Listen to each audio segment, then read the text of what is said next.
మల్లన్న అవి నాకు ఇంకేం లేదు అని అన్నారు కాబట్టి ఆయనతోనే మాట్లాడాను. ఇంకా 29 ప్రోగ్రామ్.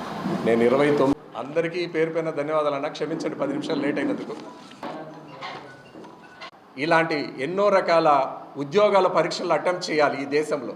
అలాంటి పరీక్షలు లీక్ అయితే మాత్రం అతని బాధ, అతని ఆవేదన, అతని కుటుంబం అప్పులు చేసి తెచ్చి ఆ కొడుకుని చదివించి ఈరోజు ఆ పేపర్లు లీక్ అయినాయంటే కూడా చాలా బాధాకరమైన విషయమే. నేను వాళ్ళు చేసే నిరసనకు పూర్తిగా మద్దతు ఇస్తున్నాం. కానీ విద్యార్థులని రాజకీయ బలిపశువులుగా చేసుకుంటూ వాళ్ళని బలోపేతం చేస్తూ ఏదైతే జంతర్ మంతర్లో జరిగిన క్రియకి ఒకటే సాక్ష్యం. చాణక్యుడు గారు ఎప్పుడో చెప్పారు, రాజు బలవంతుడైనప్పుడు ఆ దేశంలో ఉన్న విద్రోహ శక్తులంతా ఏకమై ఐకమత్యగా దాడి చేస్తుందని. ఎగ్జాక్ట్ అదే ఢిల్లీ జంతర్ మంతర్లో గత 2 రోజుల కింద జరిగిన కార్యక్రమం ఏదైతే ఉందో ఆ విధంగానే జరిగింది. దానికి విద్యార్థుల్ని బలిపశువుగా వాడుకున్నారు. దాంట్లో అమాయకులు అత్యధిక శాతం నష్టపోయారు, పోలీసులు నష్టపోయారు, గవర్నమెంట్ ఆస్తుపాస్తులన్నీ నష్టపోయాయి, వెహికల్స్ నష్టపోయారు. ఒక హెడ్ కానిస్టేబుల్ మహిళ 4 నెలల పురిటి అంటే గర్భవతి ఆమె కూడా చనిపోయింది రీసెంట్గా నిన్న. ఒక మంచి assistant commissioner of police officer ఈరోజు బెడ్ మీద చావు బట్టుకుల మధ్యలో ఉన్నాడు. ఈరోజు మీరు అందరు విజువల్స్ మనం ఒక పక్క ఆ నిరసన కార్యక్రమాన్ని ఏ విధంగా కంట్రోల్ చేస్తున్నారనేదే చూస్తున్నారు. కానీ దానికి ముందు జరిగిన విజువల్స్ కానీ దాని తర్వాత జరిగిన విజువేషన్లు ఆ సంఘటనకు సంబంధించినటి వాస్తవానికి దగ్గరగా మాట్లాడుతున్న వ్యక్తి ఎవరైనా ఉన్నారా? రెండో విషయము, ఆ డయాస్ మీద విద్యార్థుల ఏదైతే నీట్ సెట్ సంబంధించినటివి నష్టం జరిగిందో దానికి సంబంధించిన చర్యలకు సంబంధించిన డిమాండ్స్ ఏమైనా మాట్లాడారా? మీరు మాట్లాడింది ఏంటి? నిజంగా నీట్ చైర్మన్ ఎవరు? అతన్ని ఏమైనా డిమాండ్ రాజీనామా చేయమని కోరారా? మూడో విషయము, అక్కడ మాట్లాడిన అంశాలు ఏంటి?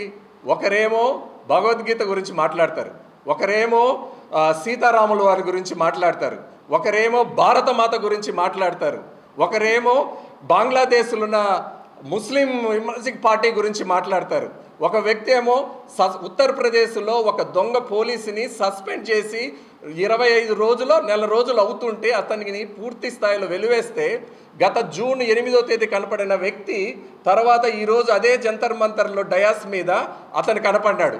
ఆల్రెడీ ఆ కమిషనర్ ఐసీ ఒక వీడియో కూడా రిలీజ్ చేశాడు.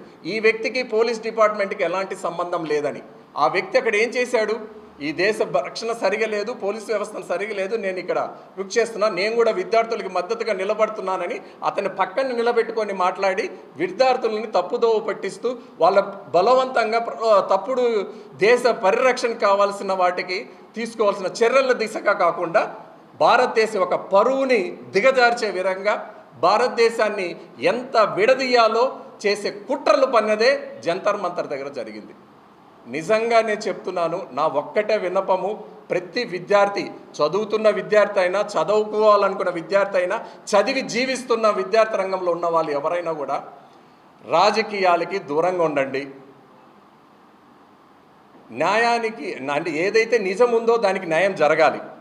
మీరు నిరసనను తెలియచేయచ్చు శాంతియుతంగా, ఏదైతే కోరికలను డిమాండ్ చేయొచ్చు వ్యవస్థలకు అనుకూలంగా, ఇక్కడున్న రాజ్యాంగబద్ధంగా.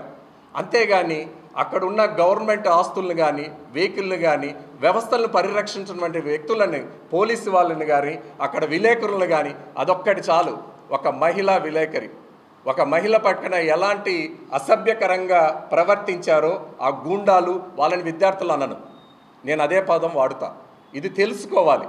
విద్యార్థులను మనం గౌరవిస్తాం. ఈరోజు ప్రధానమంత్రి ఒకే మాట చెప్పాడు నేను చేసిన ట్వీట్లో, దేశ భవిష్యత్ ఏదైనా ఉంటే అది విద్యార్థుల చేతుల్లోనే ఉంటుంది. దేశ యొక్క శక్తి ఎక్కడైనా ఉంటే అది యువతరం మీదనే ఉంటుంది, రాబోయే జనరేషన్ మీదే ఉంటుంది. మన దేశం యొక్క ప్రతిష్ట, గౌరవం పెరగాలన్నా కూడా యూత్ మీదే ఆధారపడి ఉంటుందని ఆయన క్లియర్ కట్గా చెప్పాడు. కావాలంటే అలాంటి వ్యక్తుల కోసం, అలాంటి వాళ్ళ కోసం ఈరోజు మన ప్రధానమంత్రి తీసుకున్న నిర్ణయము ఇంకా భవిష్యత్తులో ఇలాంటివి ఏవి జరగకూడదని. నేనేదో మా వాళ్ళకి సపోర్ట్గా మాట్లాడాను. ఇదే 2014 ముందు ఎన్ని ప్రభుత్వాలు పాలించాయి, ఎన్నిసార్లు లీక్ అయినాయి, ఎలాంటి చర్యలు చేపట్టారు? మరి ఆ రోజే కఠినమైన చర్యలు తీసుకొని ఉంటే, ఆ రోజే ఆ విద్యాశాఖ మంత్రి రిజైన్ చేసింటే, ఆ రోజే దానికి సంబంధించిన వ్యక్తుల్ని శిక్ష వేసింటే, ఆ రోజే దానికి సంబంధించిన వ్యక్తులకు జరినామా కానీ వేసింటే ఈరోజు ఈ వ్యవస్థ వస్తుందా? మరి ఈరోజు 14 సంవత్సరాల తర్వాత అదే ఈ 12 ఏళ్లలో గురించి ఈరోజు మాట్లాడి పక్క దేశాల నుంచి, పాకిస్తాన్ నుంచి, బంగ్లాదేశ్ నుంచి, చైనా నుంచి ఎవరెవరో డబ్బులు పంపిస్తున్నారో రేపు అక్కడ ఉన్నటువంటి వ్యవస్థను నేను వివరించాల్సిన పనిలా, మీ అందరికీ తెలిసిన విషయాలే. సో ఆయన చాలా క్లిస్టర్ అండ్ క్లియర్గా ఉన్నారు ప్రధానమంత్రి నరేంద్ర మోడీ గారు. మేము విద్యార్థులకి పెద్ద పీఠం వేస్తున్నాం, వాళ్ళ ప్రయోజనాల కోసం, వాళ్ళ యొక్క భవిష్యత్తు కోసం కఠినమైన నిర్ణయాలు కూడా తీసుకుంటున్నారు. రాబోయే రోజుల్లో ఫాస్ట్ ట్రాక్ కోర్టుల ద్వారా 3 నెలల లోపల ఎవరైతే దోషులు ఉంటారో వాళ్ళకి శిక్షలు వేస్తారు. దగ్గర 10 సంవత్సరాల జైలు శిక్ష కూడా అనౌన్స్మెంట్ చేయడమైంది. ఇది క్యాబినెట్లో కూడా పెట్టి దాన్ని ఆమోదించడం కూడా జరిగింది. కాబట్టి వాళ్ళ డిమాండ్ కోసం నిన్న కూడా తెలుసు కదా, కేంద్ర విద్యాశాఖ మంత్రి వాళ్ళు కూడా రిజైన్ చేశారు కూడా. సో కాబట్టి వాళ్ళని మేము పెద్ద పీఠం వేస్తున్నాం అనేదానికి, రాబోయే రోజుల్లో ఇలాంటి తప్పులు ఎవరూ చేయకుండా ఉండేదానికి ప్రధానమంత్రి నరేంద్ర మోడీ గారు తీసుకున్నటువంటి సంస్కరణ ఏదైతే ఉందో ఈరోజు దేశవ్యాప్తంగా ప్రతి ఒక్కరు కూడా హర్షిస్తున్నారు, అందరూ కూడా ట్వీట్ చేస్తున్నారు కూడా. ఇది ఒక శుభ పరిణామం దేశంలో అనేది కూడా తెలియజేసుకుంటున్నాం. జై హింద్, భారత్ మాతా కీ జై.